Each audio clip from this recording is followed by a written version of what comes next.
tabi'ahum bi ihsan ila yaumiddin. Asyhadu an la ilaha illallah wahdahu la syarika lah wa asyhadu anna Muhammadan 'abduhu wa rasuluh. Qala Allah Ta'ala fihi al-Qur'anil Karim, a'udzu billahi minasy syaithanir rajim. Bismillahirrahmanirrahim. Falamma balagha ma'ahu sa'ya qala ya bunayya inni ara fil manam anni adbahuka fanzur madza tara.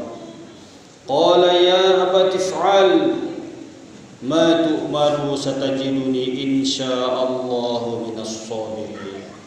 Shadaqallahul azim wa sadaqar rasul inna dzalika nahnu syahidin. Amma ba'd. Jamaah kaum muslimin yang dirahmati oleh Allah Subhanahu wa taala. Tiada henti-hentinya lagi dan lagi kita senantiasa banyak bersyukur memuji Allah tabaraka wa taala. Alhamdulillah jamaah dirahmati oleh Allah. Allah masih memberikan kita kesempatan untuk bisa beribadah mendekatkan diri kepada Allah Subhanahu wa taala. Termasuk di hari yang mulia ini Allah Subhanahu wa taala memberikan kita waktu agar kita bisa memanfaatkan waktu itu beribadah pada hari Jumat ini, mendatangi masjid Allah untuk melaksanakan sholat Jumat berjamaah. Jamaah yang dirahmati oleh Allah Subhanahu wa taala, lagi dan lagi pula mari kita senantiasa menjaga, memperbaiki kualitas iman takwa kita kepada Allah Subhanahu wa taala. Kualitas iman kita menjalankan seluruh apa yang Allah Subhanahu wa taala perintahkan kepada kita, serta menjauhi apa-apa yang menjadi larangan murkanya Allah Subhanahu wa taala. Salawat dan salam mudah-mudahan senantiasa tercurah buat Nabi kita yang kita cintai, Rasulullah Muhammad sallallahu alaihi wasallam. Semoga senantiasa tercurah salawat ini buat beliau hatta yaumil akhir nanti, amin ya rabbal alamin.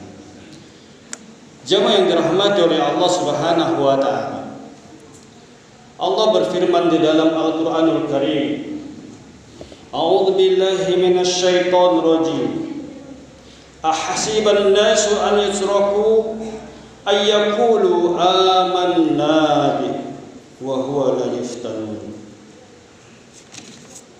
Artinya jemaah, apakah manusia itu mengira bahwa mereka akan dibiarkan saja dengan mengucapkan atau berkata kami telah beriman, lalu apakah mereka tidak akan diuji dengan ucapan mereka itu? Al-Quran Surat Ali Imran ayat 187. Jamaah yang dirahmati oleh Allah, itulah firman Allah Subhanahu wa taala. Allah Subhanahu wa taala tidak akan membiarkan seseorang atau seorang mukmin, seorang Islam yang lidahnya mengatakan saya beriman kepada Allah, tidak ada Tuhan selain Allah, tidak akan dibiarkan begitu saja oleh Allah Subhanahu wa taala. Kita akan diuji oleh Allah Subhanahu wa taala. Ucapan kita, pengakuan kita akan diuji oleh Allah, akan dilihat oleh Allah. Benarkah ucapan kita itu? Jamaah yang dirahmati oleh Allah, beberapa hari yang lalu kita melaksanakan lebaran Idul Adha, hari kurban, hari di mana peristiwa Nabi Ibrahim alaihissalam bersama Nabi Ismail bersama istrinya Siti Hajar diuji oleh Allah Subhanahu wa taala. Sampai-sampai Allah mengabadikan kisah mereka di dalam Al-Quran dalam surat As-Saffat ayat 100. Jamaah yang dirahmati oleh Allah Tabaraka wa Ta'ala, sebagaimana Di dalam Al-Quran tersebut Allah Subhanahu wa Ta'ala berfirman, "Falamma balagha ma'ahu sa'ya," ketika anak itu sudah sampai pada umur usia berusaha bersama ayahnya, qal, berkata ayahnya, "Ya bunayya inni ara fil manam," wahai anakku, aku melihat di dalam mimpiku, adbahuka, bahwa aku akan menyembelihmu. Fanzur madza tara, maka apa pendapatmu wahai anakku? Maka jamaah yang dirahmati oleh Allah Subhanahu wa Ta'ala, Nabi Ismail yang kala itu lagi belia mangkat bujak, baru mau hujan, ia berkata kepadanya, "Ya abati fa'al ma tumaru satajiduni insyaallahu minas sabirin." Wahai ayahku, lakukan apa yang diperintahkan oleh Allah Subhanahu wa Ta'ala kepadamu. Insyaallah ayahanda nanti akan mendapatiku termasuk orang-orang yang sabar. Jamaah yang dirahmati oleh Allah Subhanahu wa Ta'ala, itulah kehebatan akidah seorang ayah dengan anaknya. Akidah yang kokoh, akidah yang kuat, akidah yang tidak tergoyahkan oleh keadaan bagaimanapun. Jamaah yang dirahmati oleh Allah, kalau tidak memiliki akidah seperti ini, kalau tidak memiliki akidah berlian, maka Ibrahim tidak akan sanggup untuk menyembelih anaknya. Istrinya Siti Hajar tidak akan sanggup memberikan anaknya untuk dikorbankan oleh Ibrahim. Dan Ismail sendiri pun tidak akan sanggup menyerahkan nyawanya di atas pedang ayahnya. Jamaah yang dirahmati oleh Allah Subhanahu wa Ta'ala, Allah menguji Nabi Ibrahim, keimanan Nabi Ibrahim. 80 tahun Nabi Ibrahim tidak memiliki anak dari pernikahannya. Berdoa terus menerus hingga 80 tahun. Kita jamaah yang dirahmati oleh Allah, 1 tahun, 2 tahun, 5 tahun tidak dikaruniai anak, sudah cerai dengan istri, sudah meninggalkan istri, sudah berkata macam-macam,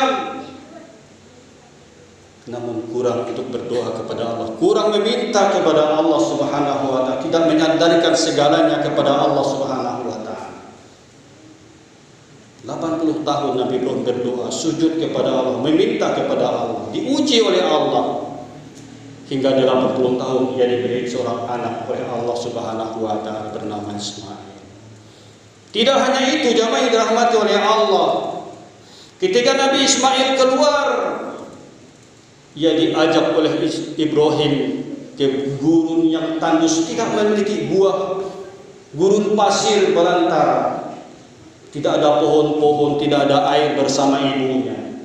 Setelah dibawa, Allah Subhanahu wa Ta'ala perintahkan lagi Nabi Ibrahim untuk meninggalkan anak dan istrinya di tempat yang tidak ada apa-apanya. Gurun pasir jamaah, panas luar biasa. Kita dalam masjid ini ada AC masih panas, ada kipas angin masih panas. Ini di tengah gurun. Coba kita bayangkan jamaah yang dirahmati oleh Allah, betapa ujian Allah Subhanahu wa Ta'ala.